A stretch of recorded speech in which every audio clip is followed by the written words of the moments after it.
Braille class. Today we're going to be continuing reading The Minpins by Roald Dahl. So in the last part of the reading we had a little look at Billy going up the tree. He discovered the Minpins and he was looking through their windows at their houses. So let's see what happens next.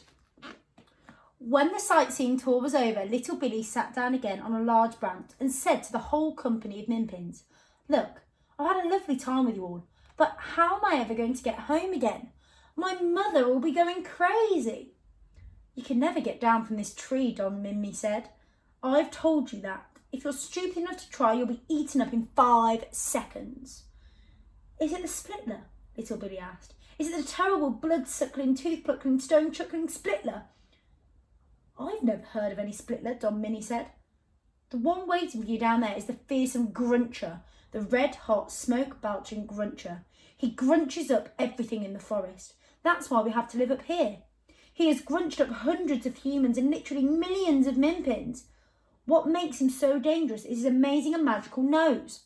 His nose can smell out a human or a Minpin or any other animal from 10 miles away. Then he gallops towards it at terrific speed. He can never see anything in front of him because of all the smoke he belches out from his nose and mouth, but that doesn't bother him. His nose tells him exactly where to go." "Why does he blow out all that smoke?" little Billy asked. "Because he's got a red-hot fire in his belly," Don Minnie said. "The Gruncher likes his meat roasted, and the fire roasts it as he goes down." "Look," little Billy said, "Gruncher or no Gruncher, I've simply got to get home somehow. I'll have to make a dash for it." "Don't try it, I beg you," Don Minnie said. "The Gruncher knows you're up here. He's down there now waiting for you. Climb down a bit lower with me and I'll show you." Don Minnie walked easily straight down the side of the great tree trunk. Little Billy climbed carefully down after him from one branch to the next. Soon below them they began to smell a revolting hot stench of the Gruncher's breath, and the orange-red smoke was now billowing up into the lower branches in thick clouds. "What does he look like?" little Billy whispered. "Nobody knows," Don Minnie answered. "He makes so much steam." So let's have a look at the pictures. So you can see Billy in the trees and he's looking down at the Gruncher.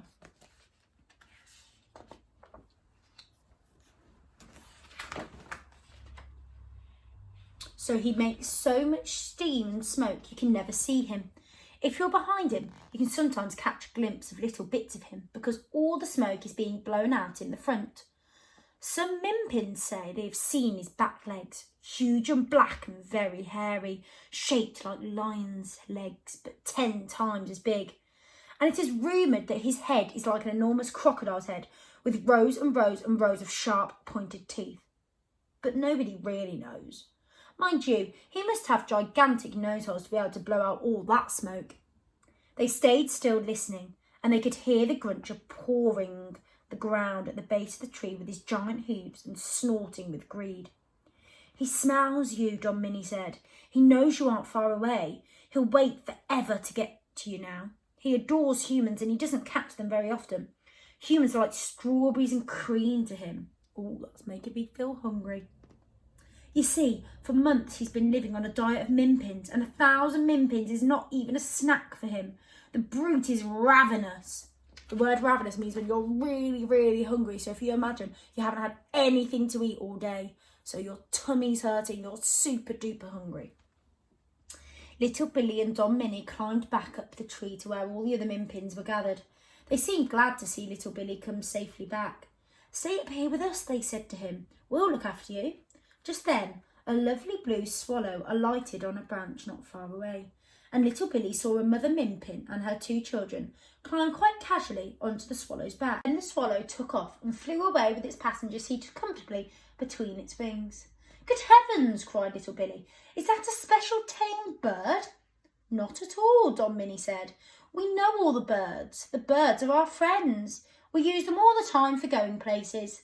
That lady is taking her children to see their grandmother, who lives in another forest about 50 miles away.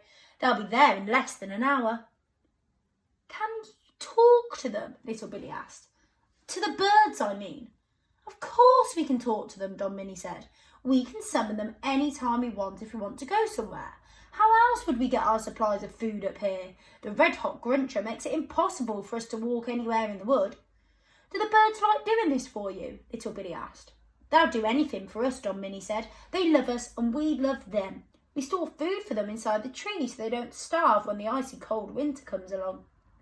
Suddenly, all sorts of birds were alighting on the branches of the tree around where Little Billy was sitting, and the Minpins were climbing onto their backs in droves. Most of the Minpins had small sacks slung over their shoulders. At this time of the day, they go off to collect food, Don Minnie said. All the grown-ups have to help in getting food for the community. The population of each tree looks after itself. Our large trees are like your cities and towns, and the small trees are like your villages. It was an astonishing sight. Every kind of wonderful bird was flying in and perching on the branch of the great tree, and as soon as one landed, a Minpin would climb onto its back, and off they would go. There were blackbirds and thrushes and skylarks and ravens and starlings and jays and magpies and many kinds of small finches. It was all very fast and well organised. Each bird seemed to know exactly which Minpin it was collecting, and each Minpin knew exactly which bird he or she had ordered for the morning. The birds are our cars, Don Minnie said to Little Billy. They are much nicer and they never crash. Soon all the grown-up Minpins, excepting Don Minnie, had flown away on birds and only the tiny children were left. Then the robins came in and the children began climbing onto their backs and going for short flights. Don Minnie said to Little Billy, the children all practiced learning to fly on robins. Robins are sensible and careful birds and they love the little ones. Little Billy simply stood there staring. He could hardly believe what he was seeing. And let's have a look at that picture. So you can see, hopefully, here's your magpies. You've got lots of different birds in the trees. And the Minpins waiting and going on top for a ride. I hope you enjoyed that part of the story and we're going to read some more tomorrow.